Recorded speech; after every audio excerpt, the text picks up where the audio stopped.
ГСП онлайн. Городские новости сейчас. В Ухте стартовал мотосезон 2018. Более полусотни байкеров торжественной колонной проехали по городским дорогам, возложили цветы к вечному огню и почтили память погибших товарищей.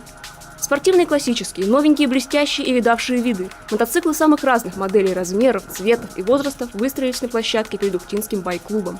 Обладатели этого романтичного вида транспорта в Ухте есть давно, а вот официальный клуб «Северные ангелы» был создан только в 2011-м.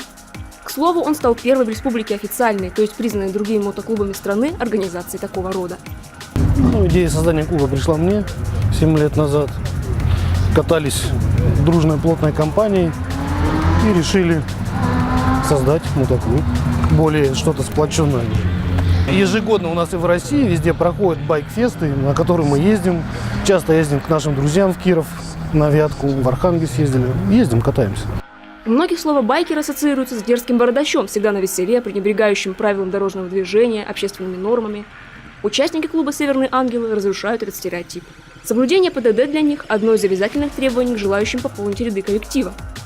Ухтинские байкеры принимают активное участие в общественной жизни города, в благотворительных акциях. Валентина Лукьянова ездит на мотоцикле 4-й сезон. Впервые села на старенький Иж в деревне и сразу загорелась желанием приобрести своего железного коня, рассказывает девушка.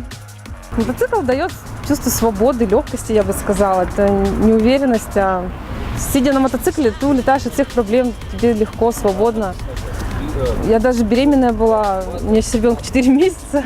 Я даже беременная каталась, у меня проходил токсикоз, у меня проходила болеть голова. Это было волшебное ощущение. Это ни с чем не сравнимо, и я не жалею, что катаюсь.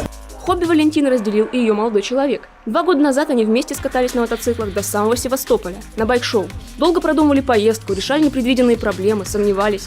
В итоге собрались в один вечер и просто поехали, говорит Валентина. Мотоспорт – увлечение решительных романтиков. Пару вещей, палатку, спальники, кружки и все, и поехали. Мы спали полностью в палатках.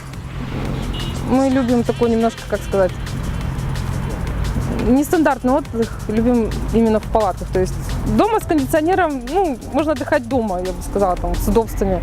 Любовь к жизни во всех ее красках, испытанием себя на смелость и прочность, риску и драйву. Пожалуй, именно это объединяет здесь всех. Обладатели Харлеев и Ижей, тяжелых чопперов и мопедов, брутальных мужчин и хрупких девушек. Пусть живут у кого-то навязанные фильмами и слухами стереотипы о шумных наглецах на мотоциклах. Мы-то знаем, что это романтики нашего времени, мчащие на своих железных конях длинной колонной под трепещущим флагом цвета неба.